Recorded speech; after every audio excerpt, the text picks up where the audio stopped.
Thanks to our team for leading us so well this morning.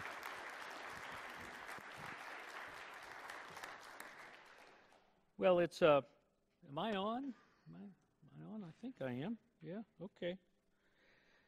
Well, I want to share with you a message today. Pastor Billy and I, over the next few weeks, will be bringing a series of messages entitled, are you ready for this? Urgently Pursuing Christmas. And today's lesson from which our sermon comes is found in what's been called Paul's Gospel, his letter to the Romans, the 13th chapter. Now, the beginning of the chapter, he talks about the fact that we are supposed to honor those in authority over us. And he specifically refers to those in governmental positions as well as those in the church who are over us. And we are to honor one another. And then he, in the middle part of that 13th chapter of the book of Romans, talks about loving one another. And he says, owe no one anything except to love one another. A powerful word. And then at the end of that chapter, and this is where our emphasis will be this morning, Paul makes an urgent appeal. Here's what he says to us. Besides this, you know what time it is, how it is now the moment to wake from sleep. For salvation is nearer to us now than when we became believers. The night is far gone, the day is near. Let us then lay aside, put aside the works of darkness, and let us put on the armor of light. Let us live honorably as in the day, not in reveling and drunkenness, not in debauchery and licentiousness, not in quarreling and jealousy. Now, the reason Paul said all that is because all of that was happening in the church then. So it shouldn't be surprising it's happening now. But then he goes on to say, instead of those things, put on Christ. And make no provision for your flesh to gratify its desires. This is God's word for the people of God. Thanks be to God. Would you pray with me? Teach me, my God and King, in all things thee to see, and what I do in anything, to do it as for thee. For thee, O Lord, for thee. Amen. Well, we're going to talk about urgently pursuing Christmas.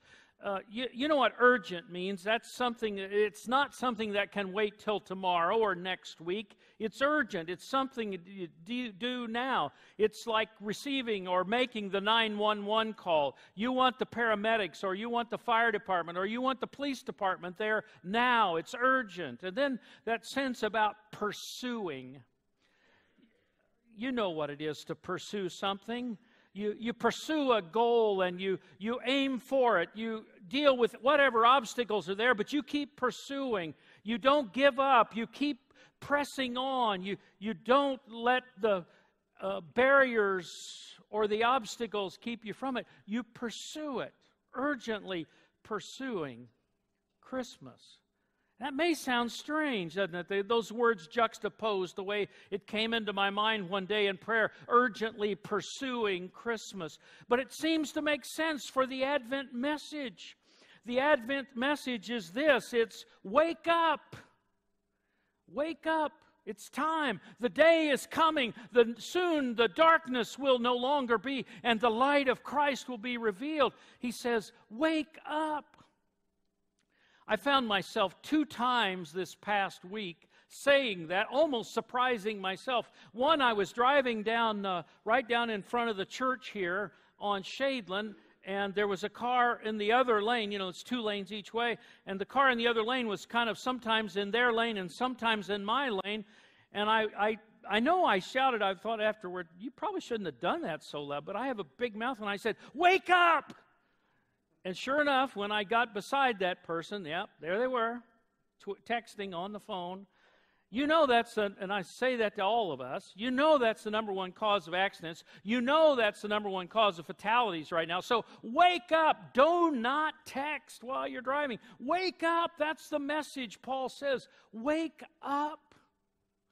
And then just last night, we were coming back home. We'd gone down to the south side to my mother's house, and all my sibs and their spouses and all of us got together for Christmas time. We headed back home. We had driven our old big van, and because we were dropping a chair off at my son's, and we were in a hurry, and I wanted to hurry up and get home, because on Saturday night I like to get to bed early, because it takes a lot of energy out of this old guy to do this on Sunday.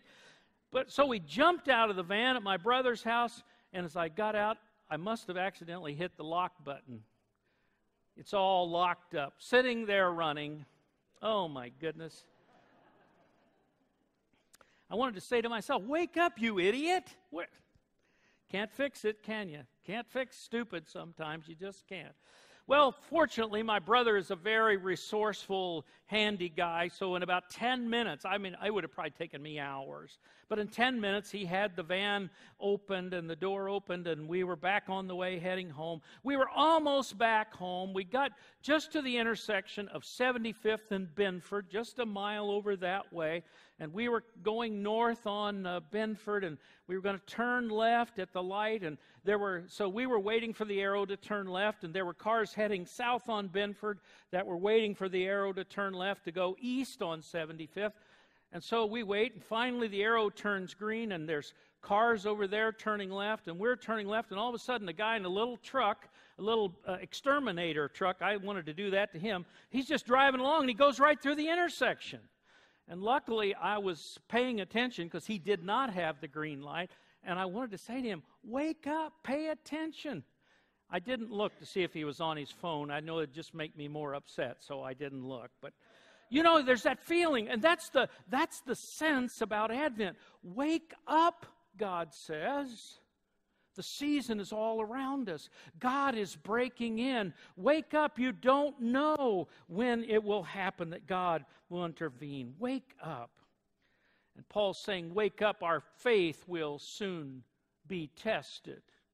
Wake up, soon there will be obstacles in your way. Will you remain faithful? Will you be faithful to God in the midst of the evil one that will present himself? Will you be ready when the trial comes? And so the message of Advent is wake up, the light is coming, the day is dawning, it's time and it's near. It's also a time of remembering, and the other part of what I want to think about today is Advent, pursuing Advent, urgently pursuing Advent and Christmas. And the message that Paul says in this passage, which I think is so applicable to us in our culture at this time, is his concept of living honorably. Living honorably. Boy, do we need that in our culture. My goodness, we need that so much. When I think about living honorably, the first thing that comes to mind is having been a police chaplain for lots and lots of years, many police departments have as one of their mottos the word honor. Honor or respect or to serve and protect. And I think about my own family of firefighters. I'm the only one in my family that's not a firefighter. And I think about their sense of being ready at a moment's notice. I remember so many Thanksgiving dinners and Christmas dinners when at that point in the town in which I lived, it was a volunteer department, and the signal would go off and the fire department run would occur, and my father and brothers would jump and run and head out the door to help somebody in distress. Advent is that kind of message of getting ready, of moving forward, of waking up, and then of being honorable. Edward Bickersteth was an American poet who wrote 150 years ago now. He wrote a powerful poem that became sort of an American, I think more the Union troops than the troops in the southern part of our nation, but it became this watch call as the nation was at war. And he wrote this little poem entitled, "Give Us Men." And excuse the rather sexist language. I'll try to clean it up as much as I can, but I hope you'll understand what he's saying here about the sense of honor. He says, give us men, men from every rank, fresh and free and frank, men of thought and leading, men of loyal breeding, their nation's welfare speeding, men of faith, not of fiction, men of lofty aim and action. Give us men, I say again, give us men. Give us men, strong and stalwart ones, men whom highest hope inspires, men whom purest honor fires, men who will trample their self beneath them, men who make their country wreath them as her noble sons, men who will never shame their mothers, men who will never fail their brothers, true however false are others. Give us men, I say again, give us men. That kind of, at least for me, that poem gives this sense of what it means to live honorably, to pay the price, to protect no matter what. We as parents took that on when we became parents, didn't we? That we would protect those gifts from God. No matter what happened, no matter what comes, we will do all that we can to keep them safe. We will do all that we can to feed them, to educate them, to inculcate them with values that will serve them throughout their life. It's that sense of honor and sense of integrity. It's that sense of living honorably in a world sometimes where honor is not very well respected, because after all, you got to chase the buck. So you got to do whatever the buck says you got to do. And if you have to lie a little bit and you have to cheat a little bit to make a good sales, well, you're being a great salesman. But live honorably, Paul says. Live above that. Live above the expectations that the world would put on you. Live to an even higher expectation, living honorably. But sometimes when we live honorably, God also calls us to put on Christ. That's what it means to live honorably, to put on Christ. Sometimes actors, they become so well known for a role that whenever you think of that person, you think of that character. So Carol O'Connor, right? Archie Bunker. Archie, as Edith used to say, You think of this guy. He was so well known. Now, these young folks here have no clue who we're talking about. But you're going to know the next three, and you're going to help us. Okay, so how about who's this? Who is it? Elijah Wood. And what role is he playing? Playing Frodo, isn't he, in The Hobbit? But I read something recently that he's having a hard time because he was so well known for this role. He's having a hard time getting other roles. Okay, you guys down here, how about this one? You know who that is. Yeah, what's the actor's name? Daniel Radcliffe. I bet most of you didn't know that, but they know that. But he too, Daniel's having a hard time because he's gotten so well known of being Harry Potter that his career's kind of been stymied, because when somebody gets fit in one role so much, it's hard for them to break out of it. And one more, who's this one? You guys tell us. Jennifer Lawrence, and what's she playing? Who's she playing there? Katniss Everdeen, okay, and you know what this one's from? You all are giving me that look like I'm clueless. Okay, tell them what it is. What movie is it? Hunger Games. Did you hear them? The Hunger. They get all this. You see how powerful culture is. But we're to live in a way, we're to live honorably in the midst of that. So here's what Mr. Merriam-Webster Dictionary said. To live honorably is one who deserves honor or respect, having or showing honesty and good moral character. Gee, we don't need that in America anymore, do we? No, my tongue is so far in my cheek, it's pushing out to the other side of my ear. We so need to live honorably in a world that no longer honors honor. You get that. except maybe in the military, it seems like, and maybe in the police, and every now and then we'll wave a flag for a veteran or something. But what is it for us who are not in the armed forces, who are not in the police or fire? What is it for us as Christian folks to live honorably? That's what I'm wanting to think about with you today, because Paul says that is how we are to live honorably as a Christian. He says the day is coming on us, the darkness is going to end, the light of day is going to shine, and we are to live honorably and to put on Christ. To put on Christ. To show someone how we are to live. To put on Christ. So here's a picture. To be honorable is to believe and do the truth. Living up to the principles of doing the right thing. That's what it is to be honorable.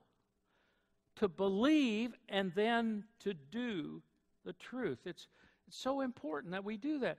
And then it's to live out the truth. Now, this was a picture from a year ago yesterday.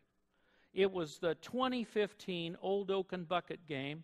And the guy on the left, the Anglo guy, that's the IU coach, and the African-American fellow on the right, that's the Purdue coach.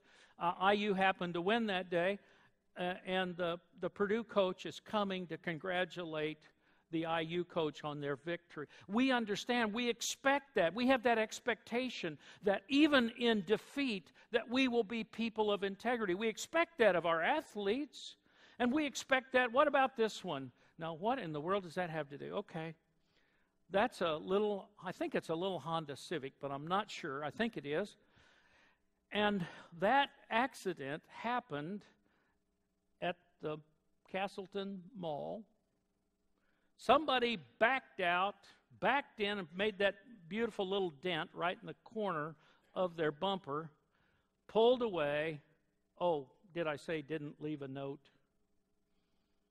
Yeah, I'm not going to ask us how many of us have done that to somebody else's car, or how many of you have had that done to your car.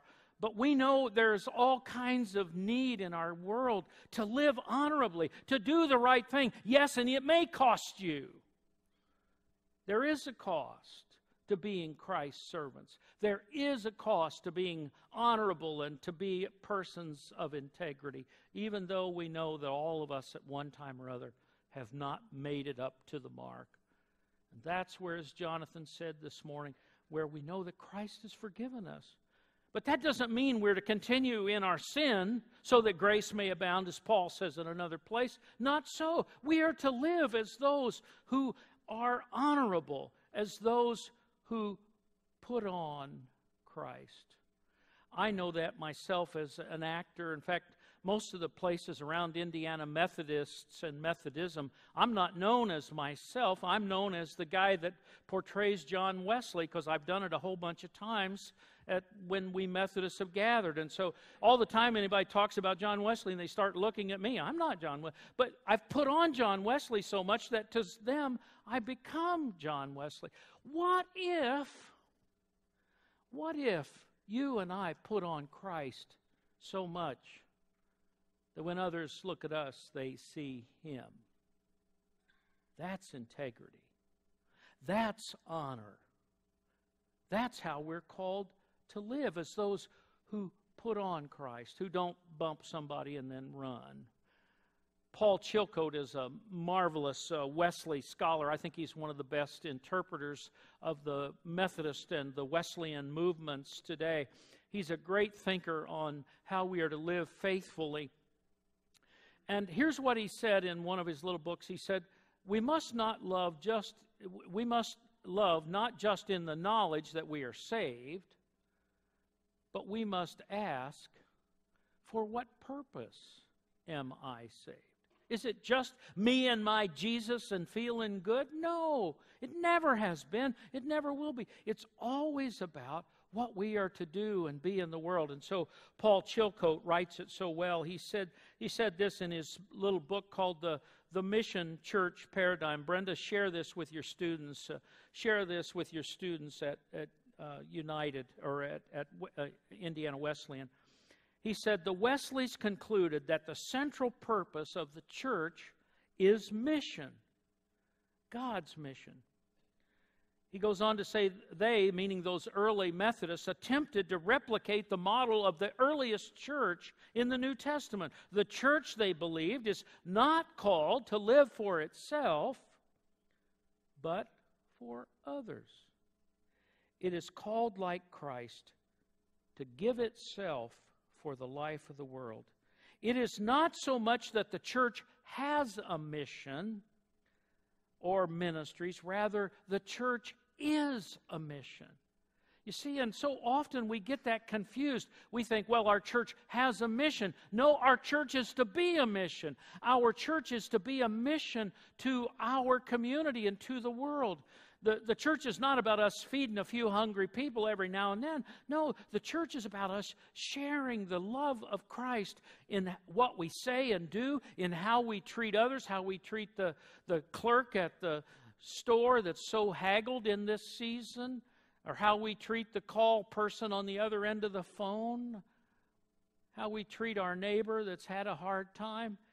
It's all about how we live as Christ's representative in the world. That's what it means to live honorably. Or one of the great theologians of the 20th century, Reinhold Niebuhr, said it this way. He reminded us what Paul said in another place: by our fruits they will know us.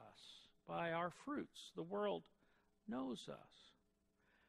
It is no accident that most of the hospitals founded in this city were founded by religious organizations. It is no accident that most of the schools, colleges, and universities were founded by church organizations. It is no accident that almost all of the feeding organizations that focus on the hungry and homeless are from Christian roots. It's because that's our DNA. That's who we are. That's who we are to be. And to live honorably, John Wesley said it's two things. He said it's both an internal holiness and an external holiness. He called it personal holiness, and then living in the world, he called it a social holiness. To be Christ to a world in need. That's what those early Methodists did. They transformed their communities with the love of Christ. It wasn't by the stellar preaching of some pulpit circuit rider. No, it was in the way that they loved. In the way that they loved and lived honorably. And to be honorable then is to do no harm and to do good and to stay in love with God. That's a picture. That's in my office. If you ever come into my office and right as you're walking in the door, that's what you'll see. Those words of John Wesley that so inspire me. He calls them our 3 simple rules. To do no harm. That's what it is to live honorably, to do no harm. And then to do good. You know, even the youngest of us know what it is to do good. We know what it is to care for another, to care for another's needs, to not tell them what they want to hear, but tell them what they need to hear. And then to stay in love with God. That is our motto. Well, and with this story I close. Now your ears perk up. He's rounding third. He's almost done. I want to say first, I want to thank Lisa Morris. Where are you, Lisa? I know I've lost you. Where are you, Lisa? Raise your hand. Oh, there she is. Lisa Morris is here with us. She's a former colleague and teammate of mine. She is the director of Metro Ministries. So all of the mission, so I've been preaching in her sweet spot today. So all of the mission that we Methodists do in the urban area is facilitated and overseen by Lisa and her team at Metro Ministries. And this is one of her stellar, her really star people. She's a dear friend of mine. She and her husband and Deb and I and 3 other couples have been in a covenant group for 40 years together. June Owen is her name. That's June's one of the bedrooms in her home. Doesn't it look like a mess? But that's all the stuff. June is rabid about caring for the poor and the least and the lost. And so last year, the 2nd week of December, she began to prepare for this coming Saturday, isn't it, Lisa? This coming Saturday at Fletcher Place, they'll have a giant giveaway.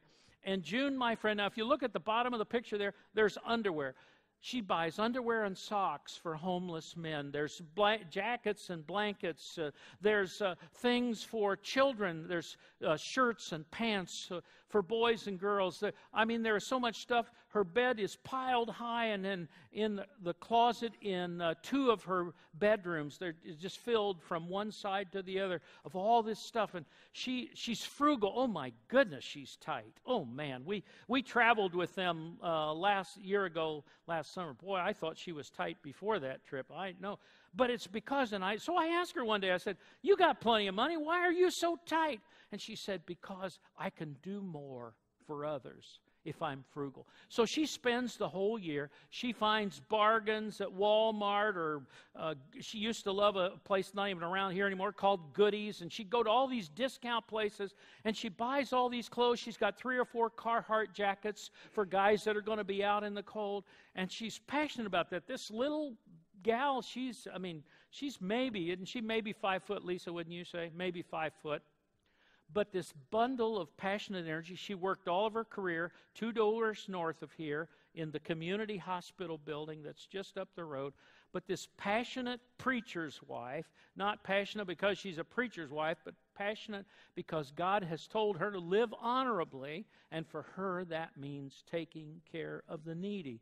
So she's one of my sheroes or heroes, however you want to say that, because she understands that it's all not about what I do for me, but it's how I put on Christ and live in the world. And all of God's people together say, amen.